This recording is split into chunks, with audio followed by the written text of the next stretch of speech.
नमस्कार, उत्तराखंड समाचार में आपका स्वागत है। मैं कंचन नेगी। सबसे पहले मुख्य समाचार।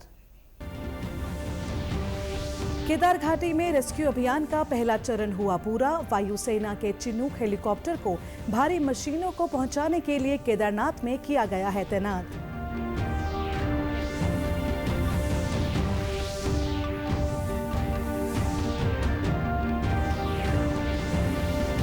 मुख्यमंत्री पुष्कर सिंह धामी को देहरादून में पूर्व सैनिकों ने किया सम्मानित। मुख्यमंत्री ने पूर्व सैनिकों से की हर घर तिरंगा और एक पेड़ मां के नाम अभियान में सहयोग करने की अपील।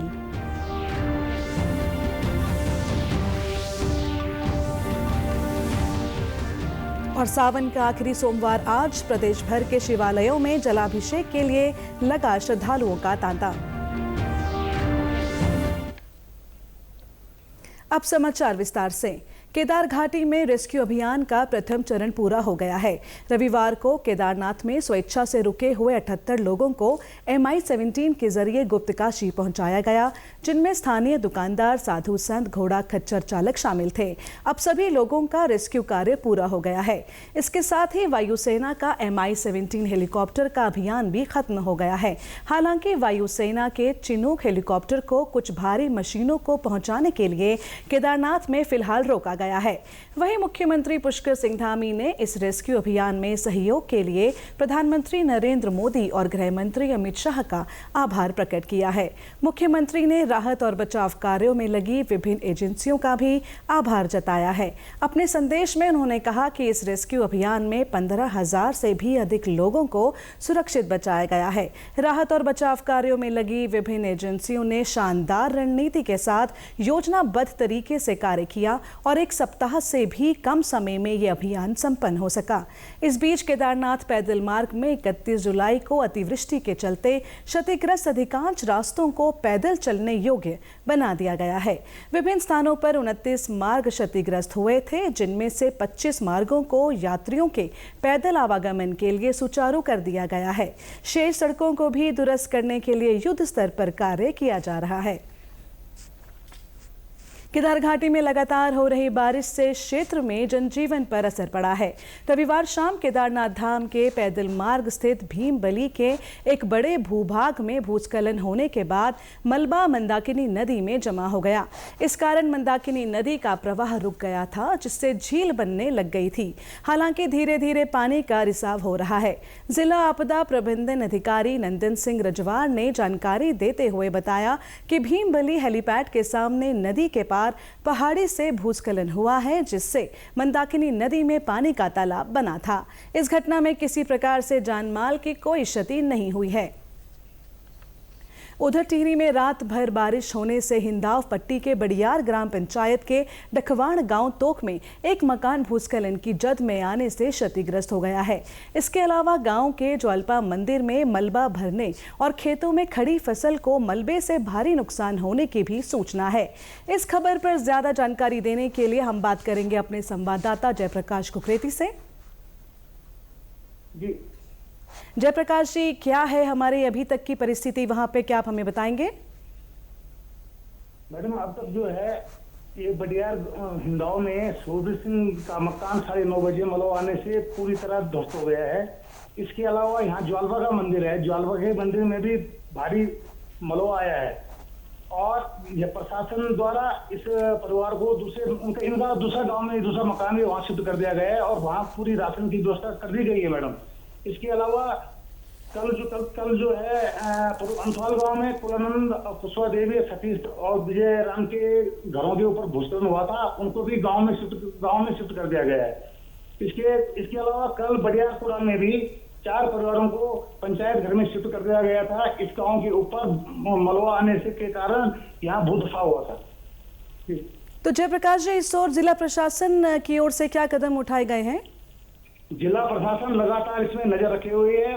राजस्व की टीम को क्षेत्र में भेजा गया है और जो परिवार भूधसाव की चपेट में आने की आशंका जिन घरों को है, उन घरों को खाली करा दिया गया है और उन्हें अन्यत्र शिफ्ट करवाया जा रहा है। जिलाधिकारी स्वयं इस पर अपनी नजर रखे हुए है। बहुत बहुत धन्यवाद जयप्रकाश जी। उत्तरकाशी सीमांत विकासखंड मोरी के सांकरी तालुका मोटर मार्ग पर गियांगाड़ में अस्थायी पुलिया बहने के कारण ग्रामीण जान जोखिम में डालकर आवाजाही कर रहे हैं। ग्रामीण लकड़ियों पर नदी पार करने के लिए मजबूर हैं, जो कभी भी बड़ी दुर्घटना का सबब बन सकता है। मोरी विकासखंड के दूरदराज के गांव ओसला, गंगाड़, पवाणी और ठाठ मीटर को जोड़ने के लिए प्रधानमंत्री ग्रामीण सड़क योजना के तहत गियांगाड़ में एक लकड़ी की अस्थायी पुलिया बनाई गई थी। ये पुलिया पानी के तेज बहाव में बह गई। उसके बाद ग्रामीणों ने एक अस्थायी पुल बनाया है, जिस पर आवाजाही जोखिम भरा है। देहरादून में रविवार को आयोजित एक कार्यक्रम में पूर्व सैनिक संगठन ने मुख्यमंत्री को सम्मानित किया और सैनिक कल्याण के लिए मुख्यमंत्री द्वारा की गई घोषणाओं के प्रति उनका आभार जताया। इस अवसर पर मुख्यमंत्री ने मसूरी में सैनिक विश्राम गृह बनाए जाने की घोषणा की है। मुख्यमंत्री ने कहा है कि हमारे सैनिक हिमालय के प्रहरी और पर्यावरण के संरक्षक भी हैं। उन्होंने पूर्व सैनिकों से हर घर तिरंगा और एक पेड़ मां के नाम अभियान की सफलता में सहयोगी बनने की अपेक्षा की। उन्होंने कहा कि उत्तराखंड एकमात्र ऐसा राज्य है जहां वीरता पुरस्कार से अलंकृत सैनिकों को एक मुश्त वार्षिक राशि का भुगतान जीवन पर्यंत किया जाता है। मुख्यमंत्री ने कहा कि हमारी सेना ने हमेशा अदम्य साहस और वीरता का परिचय दिया है। मुख्यमंत्री ने बांग्लादेश में अल्पसंख्यकों पर हो रहे अत्याचारों की घटना पर दुख जाहिर किया। उन्होंने कहा कि ये समय हमारे लिए सामूहिक रूप से इस विषय पर चिंतन करने का है। उन्होंने पूर्व सैनिकों से राष्ट्रीय जागरण के कार्य में सहयोगी बनने की अपील की। आज सावन का आखिरी सोमवार है। प्रदेश भर के शिवालयों में श्रद्धालुओं का तांता लगा हुआ है। पंच केदार में से एक चतुर्थ केदार रुद्रनाथ धाम में श्रावण मास में जन कल्याण, विश्व शांति एवं सार्वभौमिक सुख समृद्धि की कामना को लेकर 64 गांवों के ग्रामीणों के द्वारा रुद्राभिषेक अनुष्ठान किया जा रहा है। इस अवसर पर देश विदेश से पहुंचे श्रद्धालुओं के साथ ही रुद्रनाथ मंदिर से जुड़े गाँव के लोग बड़ी संख्या में धार्मिक अनुष्ठान में भाग ले रहे हैं और ये रुद्राभिषेक श्रावण मास के पूरे महीने चलेगा। सावन माह में भक्तजन, महिलाएं, बच्चे मूसलाधार वर्षा, घने कोहरे, जंगल व कई किलोमीटर की पैदल खड़ी चढ़ाई पार कर रुद्रनाथ धाम पहुंच रहे हैं। रुद्रनाथ मंदिर के मुख्य द्वार पर शिव भक्तों का स्वागत ब्राह्मण देवताओं के मुखारविंद व वैदिक मंत्रोच्चारण द्वारा किया जा रहा है। मंदिरों में 16 जुलाई से शुरू हुआ रुद्राभिषेक 16 अगस्त तक लगातार जारी रहेगा। श्रावण मास का आखिरी सोमवार है, चौथा सोमवार। इस समय जो है भगवान गोपीनाथ जी के मंदिर में भक्तों की काफ़ी भीड़ लगी हुई है। लोग बड़ा श्रद्धा भाव से सवेरे 4 बजे से भगवान गोपीनाथ जी को अभिषेक कर रहे हैं और ऊपर रुद्रनाथ जी हैं जो है वहाँ पर भी 64 गांव का जो है ये वो रुद्राभिषेक वगैरह चल रहा है और यज्ञ चल रहा है और विशाल भंडारा हो रहा है।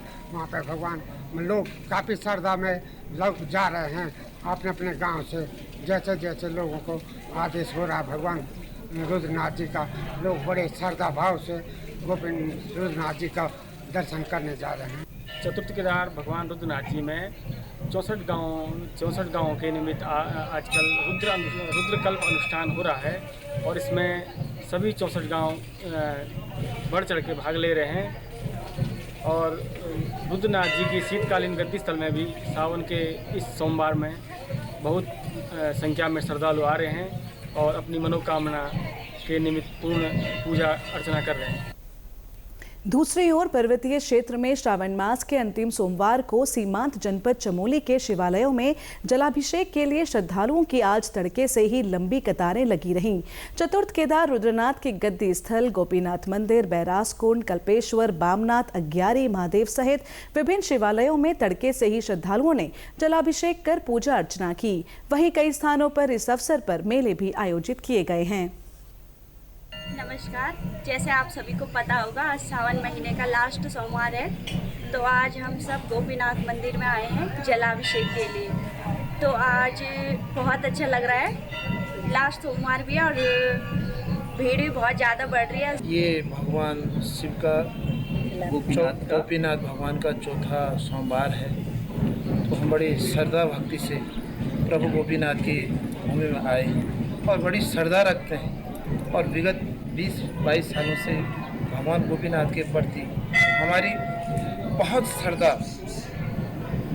और यहाँ जल चढ़ाने का बहुत महत्व है और ये गोपेश्वर महादेव का है, गोपीनाथ जी का मंदिर है। यहाँ बहुत इस सावन के महीने में बहुत भीड़ भाड़ होती है और यहाँ का बड़ा पुण्य माना जाता है।